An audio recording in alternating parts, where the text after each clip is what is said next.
Hola, bienvenidos a un nuevo capítulo de Mezclando Latinos. Hoy vamos a estar con Camila. Camila, bienvenida. Muchas gracias por aceptar la invitación a Mezclando Latinos. Muchas gracias.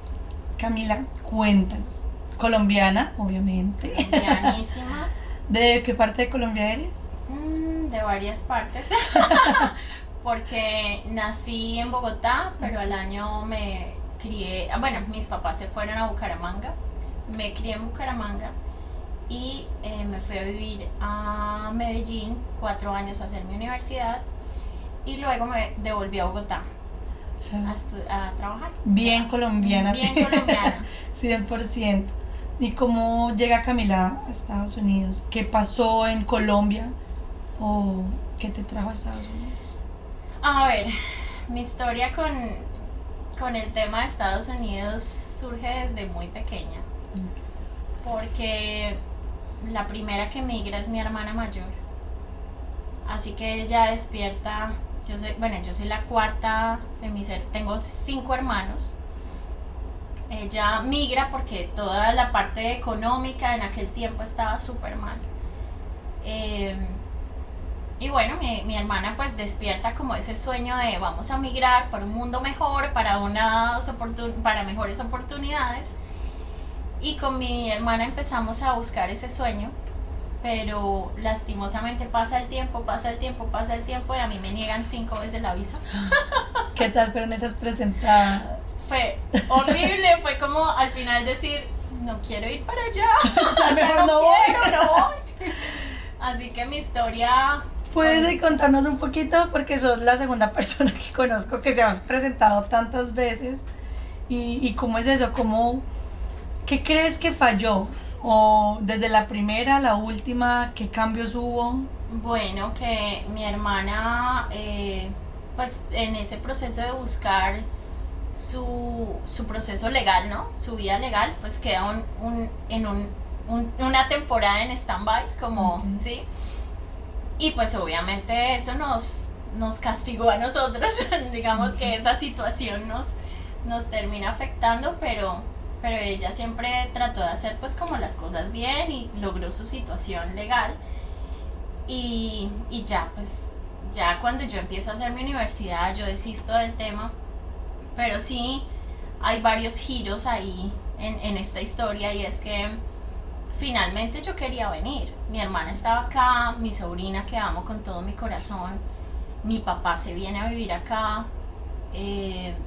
así que yo digo, bueno, pues ya me voy a casar, yo quiero irme para allá, por lo menos de vacaciones. Así que bueno, así surge como esa semilla que empieza a tener como, oiga, sí, ya me reconcilié con la niña que le negaron la visa. 5 veces. Sí, varias veces ya vamos pues a vacaciones. Me dieron la visa con mi esposo, a los dos no la dan, y bueno, empezamos como a venir por temporadas acá. Pasan 4 años después, 3 años de casados, y venimos por una temporada a trabajar. Sí, básicamente. Me voy a delatar. Sí, siempre teníamos como ese sueño de antes de tener hijos, vamos a hacer algo diferente fuera del país. Y pues teníamos, digamos, las puertas abiertas acá por mi hermana y mi papá. Vamos a irnos una temporada de 3 meses. Resulta que en esa temporada nosotros vamos a una iglesia cristiana y por cosas de Dios, literal, él termina siendo contratado para manejar toda la parte audiovisual de la iglesia, como de hacer edición para un programa de enlace, bueno, en fin, un programa que se llama Enlace. Y la iglesia a los 2 meses le dice, yo quiero que usted trabaje acá, quiero que vengan acá a vivir, y nosotros les contratamos el abogado, lo que se requiera pues para venir a trabajar acá. Y ahí se vuelve como a despertar ese sueño de, bueno, pues puede ser una posibilidad. Aunque por otro lado mi esposo siempre era, yo nunca voy para Estados Unidos, eso no es una opción para mí, pero finalmente allí se abre una ventana, ¿no? Y resulta que en ese momento con todo lo que ellos hicieron, no se dio la oportunidad. Esto no había ningún caso legal, camino para que nosotros pudiéramos estar acá. Pero esa semilla quedó sembrada. Nos devolvemos a Colombia, tenemos nuestra primera hija y duramos 7 años. Igual yo seguí con mi carrera profesional, mi esposo también, pero quedó como ese tema inconcluso. Y era como, finalmente, de alguna u otra manera, aunque no fue mucho tiempo, sí nos visualizamos teniendo una vida acá y un proyecto de vida. Entonces, como que esperamos 7 años y luego con mi hija le pedimos la visa, se la dieron y dijimos, bueno, esta es la oportunidad. Eso fue en el 2023. Esta es la oportunidad para viajar con mi hija, para irnos una temporadita y ya, y nos devolvemos. Lo que no sabíamos era lo que iba a pasar después, y era que al primer mes que llegamos, me encuentro con una amiga y me dice, Camila, yo me vine acá con una visa de talento extraordinario. Yo creo que tú puedes aplicar para eso.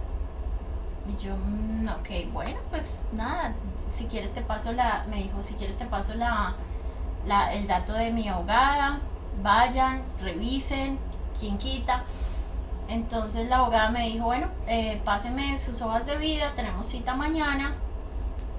Y cuando tuvimos la cita con ella me dijo, yo estuve revisando el perfil de ustedes y tú, Camila, tienes un perfil que está perfecto para pedir una visa de talento extraordinario. Y nosotros pues fríos. ¿Y en qué consiste esta visa? Para poder... Es una visa que tiene como 10 criterios, te evalúan como 10 criterios. Una, que hayas tenido como un estatus profesional, digamos que tú compruebes que sea mayor al promedio. Otra, que hayas escrito artículos, ¿sí? Yo había, en esa temporada de 7 años que fui creciendo, pues tuve la oportunidad de trabajar con universidades, con la Secretaría de Educación y varios proyectos, y pues pude como cumplir ciertos requisitos sin saberlo. Imagínate. Que te hayan hecho entrevistas. A mí me hicieron una entrevista en un canal por un tema de experticia, pues en tema de psicología social. Y bueno, y presentar un proyecto de interés nacional. Y nosotros veníamos construyendo con mi esposo un proyecto que queríamos aplicar en Colombia. Así que de los 10 requisitos yo cumplía como con 5. Qué chévere. Y bueno, entonces lo que nos dicen es, tú puedes aplicar a esa visa y puedes aplicar desde 2 formas. Una, devolviéndote a Colombia y esperar desde allá, o estando acá, aplicar y quedándote acá. Me quedo aquí. Sí. Claro. Nos quedamos aquí. Y ese fue, digamos que nuestro proceso migratorio. ¿Y qué tal es ese proceso? Es de los, ¿sabes? Como que solicitaron la visa y de ahí... Ok, es un proceso que todavía estamos esperando. Okay, realmente es un proceso largo. Es un proceso largo, y más con todo este proceso migratorio y toda esta situación, como que esos procesos quedaron ahí en stand-by. Pero este proceso nos permitía pues que nos dieran el social, el permiso de trabajo. Lo que no sabíamos era que el permiso de trabajo nos iba a demorar 1.5 años. Y ustedes saben lo que significa eso, sobrevivir 1.5 años sin permisos de trabajo no es nada fácil. Yo estaba embarazada, tuve mi bebé acá, así que era como un reto bastante importante, porque era estar con mi hija, que ya tenía 5 o 6 años, yo embarazada, con tener mi bebé acá. Finalmente eso también nos obligaba a que solamente mi esposo pudiera trabajar. Entonces sí, es un proceso que es largo, es un proceso que que no requiere sponsor, entonces era también era viable, no requería tener tantos ahorros, o sí, no, solo requería pues como mostrar los criterios, y bueno, también es un proceso que si te aprueban la visa, te dan la residencia. Inmediatamente. A ti y a tu familia, entonces era una vía muy, muy y buena. eso, como tú dices y que nombraste ahorita a Dios, es una bendición, imagínate. Sí. Lo que tú explicabas de que sin saber estabas construyendo ese camino para llegar a eso que en su momento fue un sueño y que Sí. se te fue dando sin querer, por decirlo así. Sí, nosotros decíamos, finalmente, yo no sé si te ha pasado, pero hay un sentir y tú dices que eso sientes que eso en algún momento va a pasar, pero no sabes cuándo ni cómo. Sí, total. Y para mí eso era como, para Raúl y para mí era un tema lejanísimo, lejano, pero pues se abrió la puerta, se abrió la oportunidad, pero detrás de esa puerta también nos íbamos a encontrar con retos muy importantes. ¿Qué retos has enfrentado? Cuéntanos. Bueno, primero el llegar, bueno, creo que el primer reto es llegar a convivir con alguien también, ¿no? Como quitarte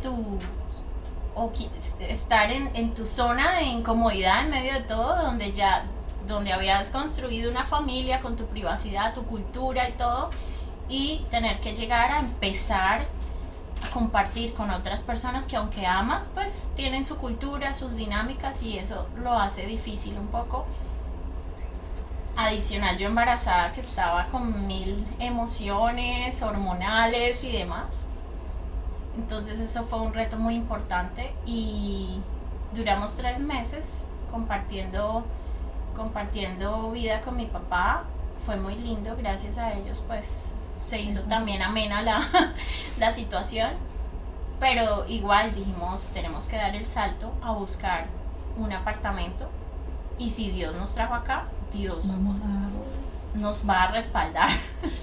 Y era dar el salto sin permiso de trabajo, pero bueno, lo dimos, y mi esposo, pues como todo un guerrero, se fue a buscar trabajo en lo que fuera, construcción, restaurante, que le abrieran la puerta, porque también hasta eso era difícil. Sí. Además porque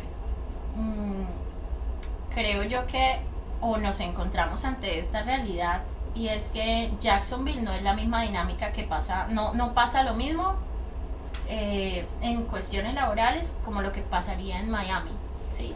En Miami, mi esposo venía por temporadas a Miami y podía trabajar algún tiempo, alguna salida o lo que sea, pero en Jacksonville sí fue muy difícil, así que pues gracias a Dios pudimos, no sé cómo, a la larga, si te digo de verdad qué método hicimos, no, solo tener fe, buscar trabajos, persistir, porque me acuerdo que hubo una temporada en el que mi esposo tuvo un trabajo de construcción, se lastimó la espalda y duró paralizado como una semana, y fue un tema horrible, fue enfrentar el miedo de qué va a pasar, no sé, fue bien desafiante,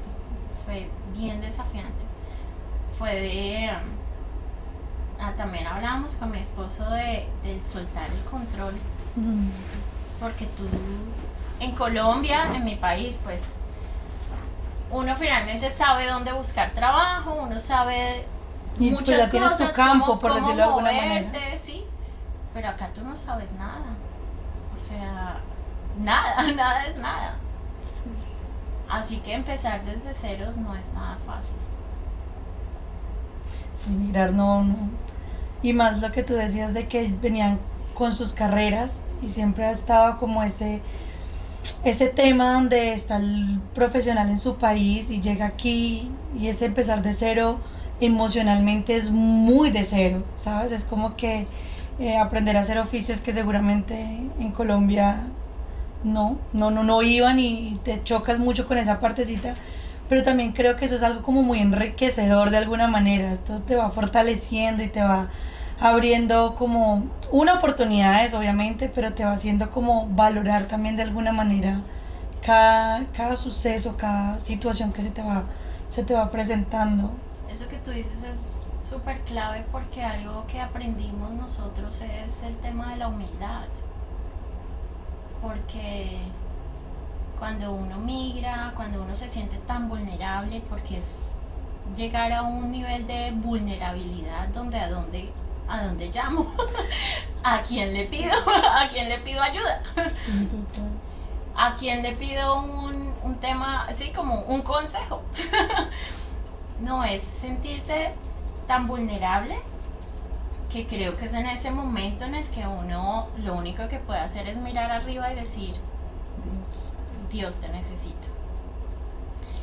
Y aventurarse a disfrutar de los milagros, porque nosotros estamos aquí por una serie de milagros que el Señor ha hecho, que Dios ha hecho, para poder traernos hasta el lugar donde estamos ahorita.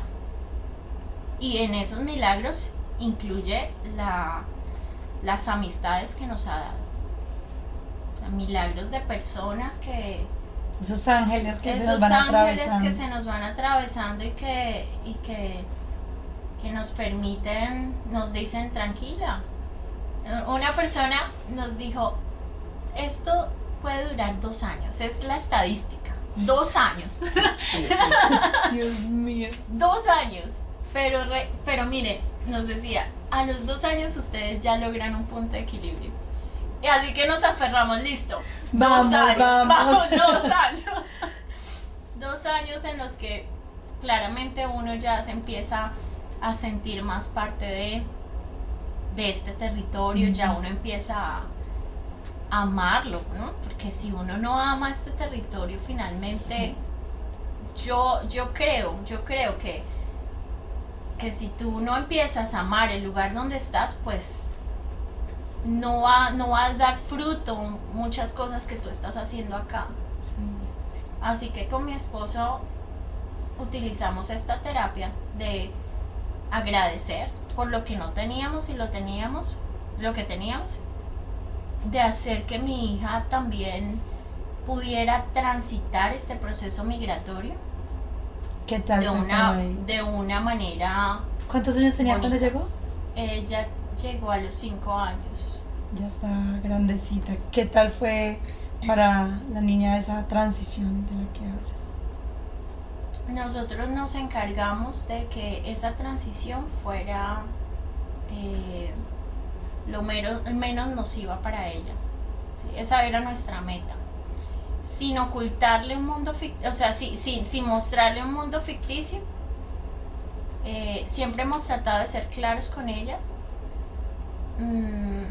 pero siempre tratando de que ella estuviera en un entorno de amor.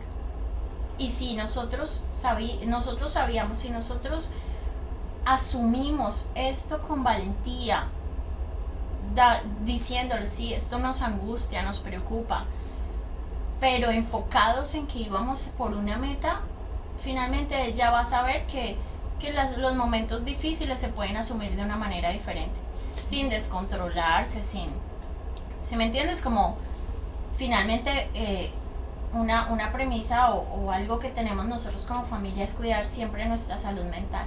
Siempre lo hicimos en pandemia y acá también lo asumimos de la misma manera, y es siempre tener tiempos de agradecer. Siempre hemos usado este tema de cenar juntos, de por qué le das gracias el día de hoy. Ella misma veía los milagros, o sea, ella sabía que si hoy no había para comer y papá llegaba con un mercado, era un milagro, ¿sí? Entonces ella aprendió a ver también las cosas, que las cosas no son fáciles, pero hay un Dios que nos sostiene. Sí. Ella lo aprendió y bueno, eso hizo que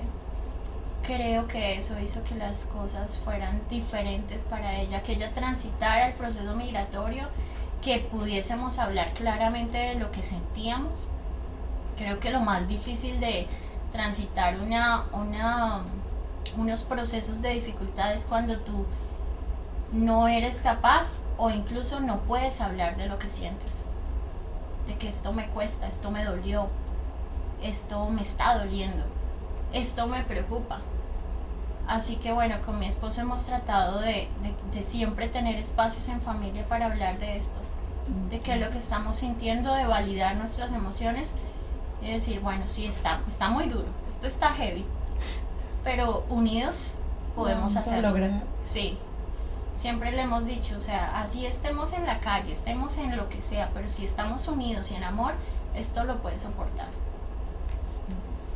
No, pues muy... No es fácil, definitivamente. Cuando es lindo la parte donde el apoyo familiar y ese soporte, esa base está fuerte, ¿sabes? Uh-huh.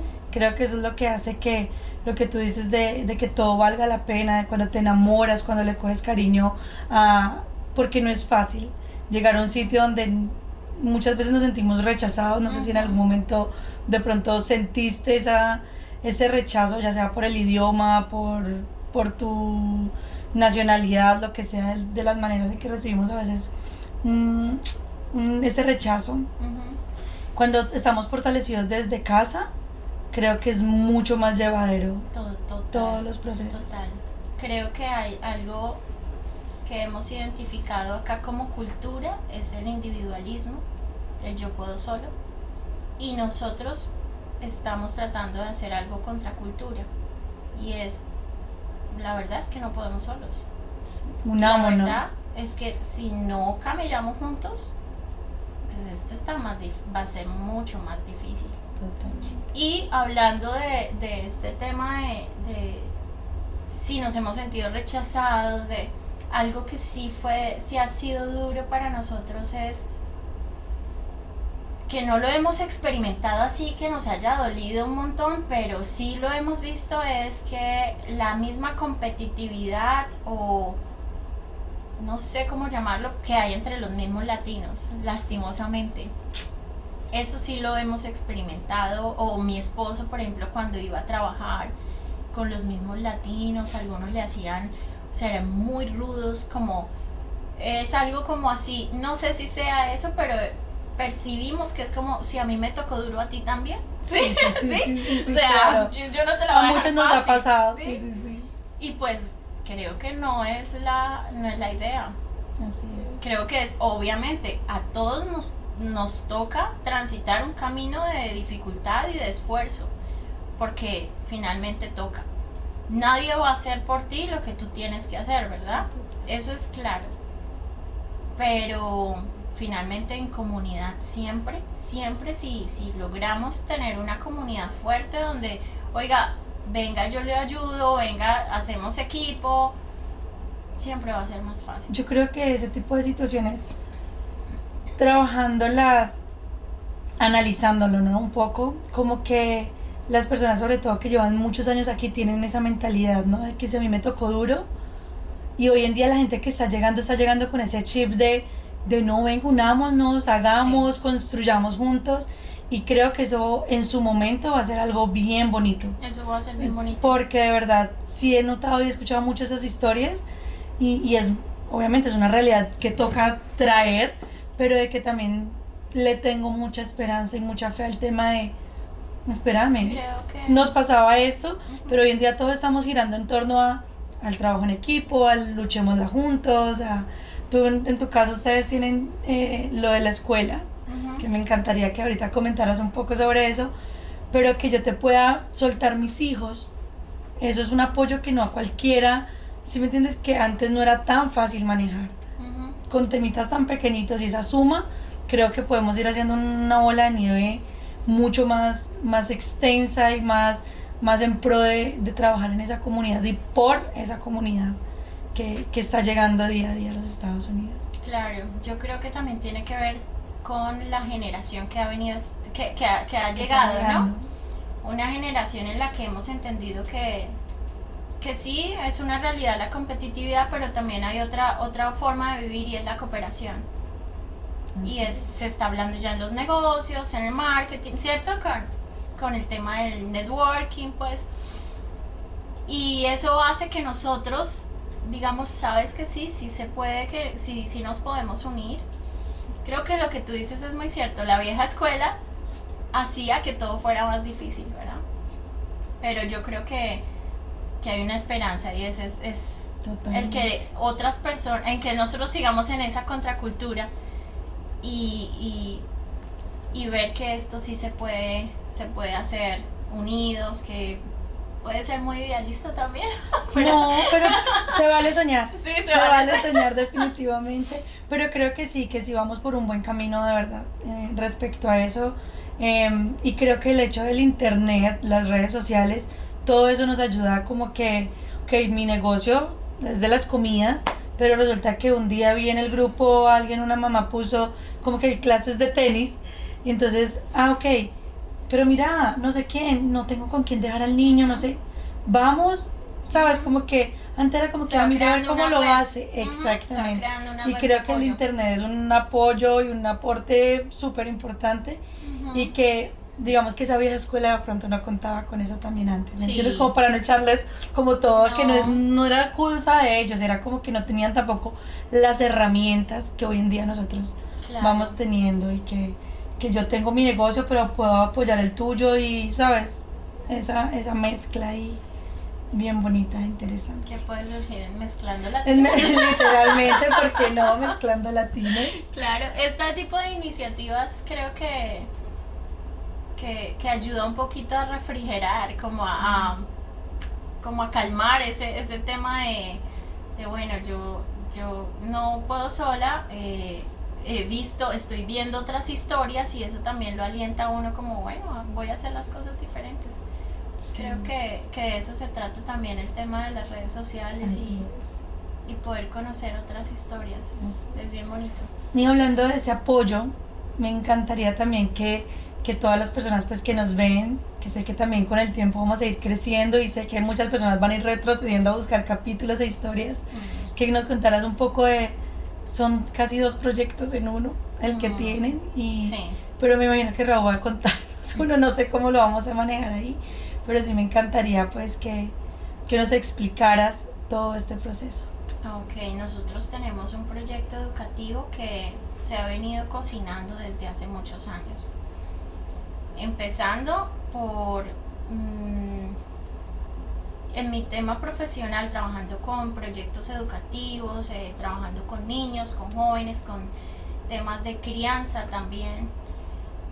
Me di cuenta que la educación, y de eso también se está hablando mucho, la educación no está respondiendo con las necesidades emocionales, con las necesidades incluso sociales que tenemos ahorita, el tema tecnológico, la inteligencia artificial, todo esto, digamos que me ha hecho pensar como tenemos que hacer las cosas diferentes, ¿sí?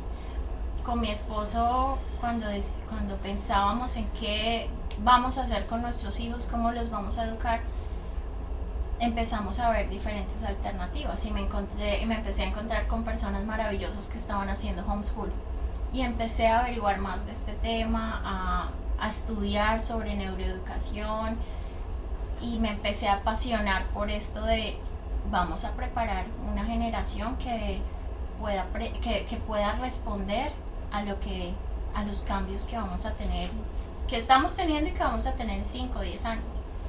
Personas sanas, personas también con valores, personas que tengan carácter firme, que no los mueva, que no los mueva cualquier cosa, que un día pienso esto, al otro día no pienso otra cosa, pero y con una fe fuerte, porque nosotros particularmente creemos que el tema de sacar a Dios de la ecuación de la vida es algo que nos ha hecho mucho daño. Así que empezamos en Colombia a diseñar proyectos educativos, a mezclar el cine con procesos de educación emocional, porque mi esposo es productor audiovisual.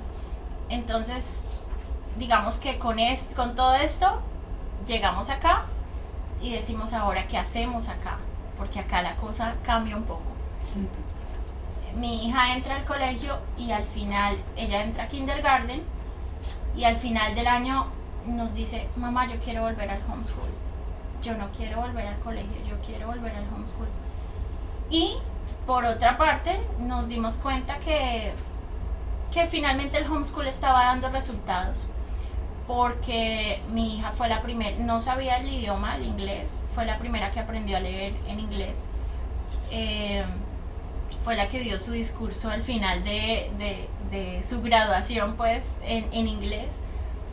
Entonces dijimos, pues esto realmente funciona. Total. Funciona. Y bueno, ella al final también nos decía, yo ya me aburro en el colegio, yo quiero aprender más. Es que sí, y la educación, bueno, llegó muy pequeña, pero la educación la diferencia es bien notable entre Colombia y Estados Unidos. Y además que en el jardín en el que estaba Victoria también tenía un proyecto educativo muy diferente. Muy diferente, o sea, ella tenía tiempo para hacer proyectos, para jugar, para desarrollarse como niña. Y eso es un paradigma que nosotros tenemos que romper, ¿sí? Que creemos que el juego es el juego y la educación es otra cosa. Siéntese por largas horas a hacer planas, así como nos educaron, y eso es educación. Pero los que estudian neuroeducación y estudian cómo se desarrolla el cerebro se han dado cuenta que no es así. Que no. Sí, entonces con mi hija lo que hemos usado son metodologías sencillas. Si quiero que aprendas a leer, si quiero que ames la lectura, pues vamos a leer juntos. Y se convirtió en un hábito leer todas las noches. Entonces, por supuesto, claro, ella ha desarrollado un estilo de vida que al ponerla en un colegio tradicional no iba a pegar. Así que ella empezó, vamos al homeschool, y yo dije, bueno, vamos a intentarlo, cosa que no era fácil, porque yo ya, de una u otra manera, aunque esto me apasiona, el tema de la educación, sabemos que el salario de 2 es necesario en este país. Sí. Así que era pensar qué ruta vamos a tomar, porque esto no es fácil.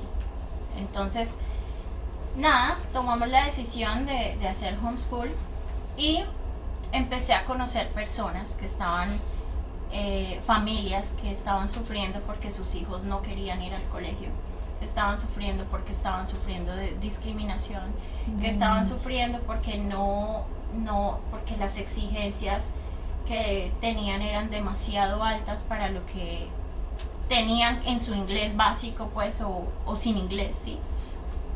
Y yo empecé a recibir niños en mi casa para que estudiaran conmigo, para ayudarles en las tareas, pero también para trabajar su tema emocional. Porque hemos hablado con mi esposo también que nos centramos también en cómo vive el migrante, el adulto, y los papás también tratando de resolver el día a día, y trabajo aquí, trabajo allá, y esto es muy duro, pero la pregunta es, ¿nos hemos detenido a pensar qué están viviendo los niños que migran? ¿Sí? Y esa es mi pregunta, o sea, eso es lo que a mí me quiebra. Esto es lo que a mí me... ¿Sí? Yo siempre estoy pensando en qué vive un niño, qué piensa un niño, qué siente un niño, y por qué. Básicamente porque yo fui una niña que no fui feliz. ¿Sí? O sea, mis papás tenían las condiciones económicas para que yo fuera feliz, pero por diferentes circunstancias de la vida no fui una niña que pude decir soy feliz, ¿sí? Así que eso se convirtió en una pasión para mí personal. Que cada niño pueda desarrollarse de una manera sana, natural, sin intervención del adulto, es que yo creo que tiene que comportarse como un adulto, ¿sí? Porque a veces somos nosotros los adultos quienes exigimos más a los niños que a nosotros mismos. Que somos los que tenemos que dar en todo, literalmente. Un ejemplo claro, va una visita a tu casa, se le riega un café en el piso, ay no, tranquila, ¿sí me entiendes? Uno dice, ¿qué dice? Tranquila, es normal, esto pasa. Tranquila, sí. Pero es el hijo de uno. Es el hijo de uno, se le riega un café, un niño que no ha desarrollado todas sus condiciones motrices, toda su madurez cerebral, Y nosotros gritamos, tenga cuidado, usted porque siempre hace esto, ¿sí me entiendes? Sí, Entonces esto es un tema que para mí es personal. Y así vivimos toda nuestra vida. Se convirtió en un tema bastante personal cuando empiezo a recibir niños maltratados de los colegios. Pero maltratados es maltratados que historias que yo digo no puede ser que esto esté pasando. Así que con mi esposo, gracias a Dios, encontramos una organización que apoya a familias homeschoolers para que hagan microescuelas. Y con esto logramos abrir nuestra microescuela y empezamos con un niño y ahorita tenemos 10 estudiantes que estamos tratando de que sean, nuestros 3 enfoques es que desarrollen habilidades para la vida, que es clave, el tema de resolución de conflictos, liderazgo, creatividad, trabajo en equipo, innovación, que aprendan a aprender, no que se llenen de conocimiento, que sí es importante, pero si tú te das cuenta, el conocimiento ya está a la mano, ¿sí? Entonces, que memoricen es importante, pero necesitamos aprender a crear, aprender a innovar. Y eso no se desarrolla haciendo planas, eso no se desarrolla estando mucho tiempo en un escritorio, se desarrolla explorando, se desarrolla en contacto con la realidad humana, con las dinámicas humanas. Aplicando todo ese conocimiento. Sí, total. Así que gracias a esta organización que nos está capacitando, que nos da el currículo, que nos ayuda, nos ofrece todo el coaching que necesitamos, pues estamos haciendo este proyecto. Y hemos visto ya en el corto tiempo que llevamos, hemos visto resultados importantes. Ha sido un proceso bien lindo, es un reto grande. Qué bonito. Pero igual esto nos ha permitido a mi esposo y a mí trabajar en lo que amamos y soñamos.